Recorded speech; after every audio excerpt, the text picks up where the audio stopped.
আজি ডক্টৰ হিতেশ বৰুৱাৰ লগত বহি আছো। মই তেখেতক শুভেচ্ছা দিছো আৰু তেওঁলোকৰ আটাই গোটেই পৰিয়ালটোক মই শুভেচ্ছা জ্ঞাপন কৰিছো যে 25 বৰ্ষৰ এই শুভাৰম্ভ তেওঁলোকৰ ফাউণ্ডেশ্যন ডে যোৱাকালি গ'ল।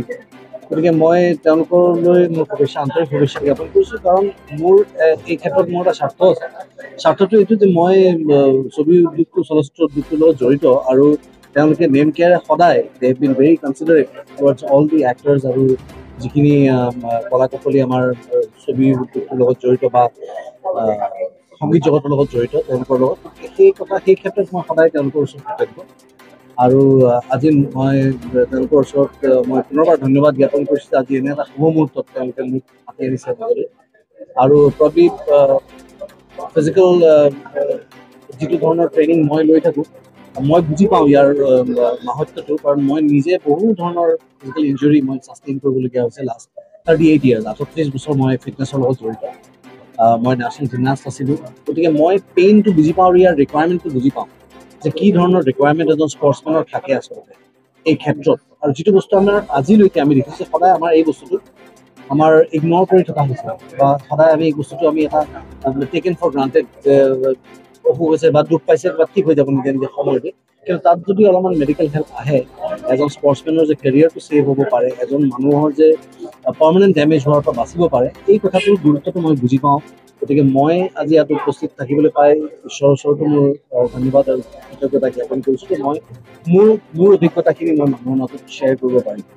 গতিকে আজি বাংগালোৰত তেওঁলোকে যিটো ইউনিট, বাংগালোৰৰ সেইটো কি আছিলে, সুমন শৰ্মা মাই ৰিহেব কেয়াৰ বুলি সুমন শৰ্মা তেখেত আহিছে বাংগালোৰৰ পৰা। তেখেতৰ যিটো তাত ইউনিট, গতিকে আজি চাউথ ইণ্ডিয়াত ইমান এডুকেটেড এখন ছ'চাইটিৰ মাজত যেতিয়া মানুহখিনিয়ে অফ কৰে এখন ফিজিঅ'থেৰাপিষ্ট ইউনিট এটা, তেতিয়া আমি বুজি পাওঁ যে তেওঁলোকে তাৰ গুৰুত্বটো বুজি পায়, তাত কি ধৰণৰ আমি কি মানদণ্ডৰ আমি ছাৰ্ভিচ তাত দিবলগীয়া হ'ব।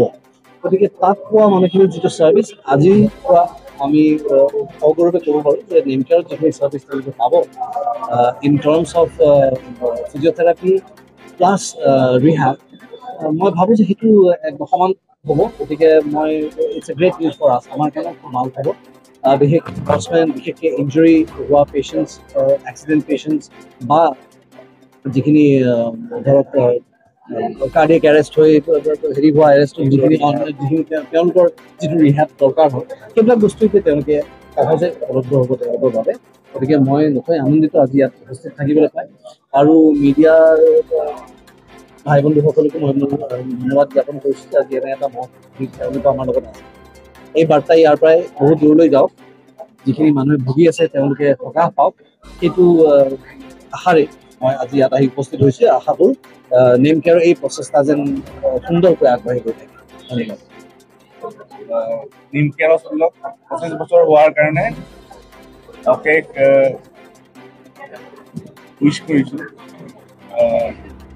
আমি বৰ্তমান ফিজিঅ'থেৰাপি ইউনিটটো এতিয়া চাউথ ইণ্ডিয়াৰ পৰা ইয়ালৈ লৈ আহিছোঁ, কাৰণ মানে আপোনালোকে সকলোৱে জানে যে ফিজিঅ'থেৰাপি কিমান দৰকাৰ, ৰিহেব কেয়াৰ কিমান দৰকাৰ। মানুহৰ 70% বেমাৰ, 70% বেমাৰ আপোনাৰ ৰিহেবতে হৈ যায়। জাষ্ট 30% আপোনাৰ চাৰ্জিকেল কেয়াৰত হয়। আফটাৰ চাৰ্জাৰী অলছ' ফিজিঅ'থেৰাপি ৰিহেবত কিমান দৰকাৰ সকলোৱে গম পায়। গতিকে আমি এনেকৈ এটা ৱৰ্ল্ড ক্লাছ ৰিহেব যিটো লেকিং হৈ আছিলে অসমত, নৰ্থ ইষ্টত, সেইটো আমি লৈ আহিছোঁ এতিয়াৰ পৰা, আজিৰ পৰা। আৰু এইটো হৈছে আৰু এটা ভাল খবৰ কি 24/7 এই ইউনিটটো খোলা থাকিব, সকলোৱে সেইটো সুবিধা পাব। আৰু from neuro' rehab, cardio' rehab, orthopedic rehab, sports ইঞ্জুৰিৰ পৰা আদি কৰি সকলোখিনি একেটা আমব্ৰেলাৰ তলত আমি নেম কেয়াৰ হস্পিটেলৰ লগত আমি সহযোগ হৈ আমি এটা ৱৰ্ল্ড ক্লাছ ট্ৰিটমেণ্ট অসমবাসীৰ কাৰণে গোটেই নৰ্থ ইষ্টৰ কাৰণে আমি লৈ আহিছোঁ।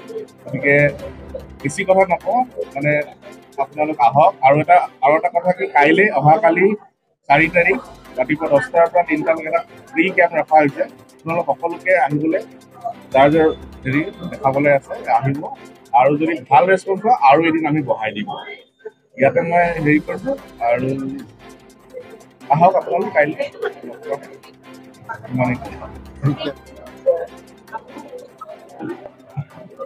আপোনালোকক জনাব পাৰি মই সুখী হৈছোঁ যে নেম কেয়াৰ হস্পিটেলে 25 বছৰ পূৰ্ণ কৰিলে। আজিৰ দিনটোত আজি প্ৰথম দিন, এই দিনটোত আমি এটি ফিজিঅথেৰাপি আৰু ৰিহেব চেণ্টাৰ নতুনকৈ কৰিব ওলাইছোঁ। আৰু এই ক্ষেত্ৰত আমি সৌভাগ্যৱান ৰবি শৰ্মাৰ নিচিনা এজন ব্যক্তি আমাৰ লগত আজি আছে, আৰু তেওঁ নিজেই ফিজিকেলি ফিট, আৰু গতিকে তেওঁ নিজে দেখিব, নিজে চাব, আৰু মই ৰিকুৱেষ্ট কৰিম ৰবি শৰ্মাক মাজে মাজে আহি তেওঁৰ পৰাও আমি দিহা পৰামৰ্শ লওঁ যে এই ফিজিঅথেৰাপিটো কেনেকৈ আমি আমাৰ অসম তথা উত্তৰ পূৰ্বাঞ্চল উন্নত কৰিব পাৰোঁ। গতিকে আজিৰ দিনটোত আমাৰ 25 বছৰৰ বৰ্ষপূৰ্তিৰ প্ৰথম দিনতে আমি এই ৰিহেব চেণ্টাৰটো আৰম্ভ কৰিছোঁ, আৰু গোটেই বছৰজোৰাই আমাৰ কাৰ্যসূচী থাকিব। তাৰে প্ৰথম কাৰ্যসূচী হিচাপত আমি এই ফিজিঅথেৰাপি ইউনিটটো আৰম্ভ কৰিছোঁ। গতিকে আজিৰ দিনটো আমাৰ কাৰণে বৰ আনন্দৰ।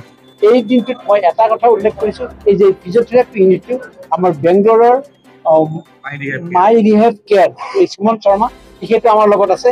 আমি একেলগে MOU কৰি সেই ষ্টেণ্ডাৰ্ডত কেনেকৈ আগবঢ়াই নিব পাৰি, অসম তথা উত্তৰ পূৰ্বাঞ্চলৰ ৰাইজক আমি সহায় কৰিব পাৰোঁ, সেই ক্ষেত্ৰত আমি আগবাঢ়ি যাওঁ। নেমকেয়াৰ হস্পিটেলৰ ৰূপালী জয়ন্তী আজি প্ৰথম দিন। আজিৰ এই প্ৰথম দিনটোত আমি এটি state of art physiotherapy and rehabilitation centre আমি ইনোগ্ৰেট কৰিব ওলাইছোঁ। ৰিহেবিলিটেশ্যনত এতিয়ালৈকে বহু ক্ষেত্ৰত বহুত ইউনিট আছে, কিন্তু ইয়াত আমি সম্পূৰ্ণৰূপে বেংগলোৰৰ পৰা এটা ইউনিটৰ লগত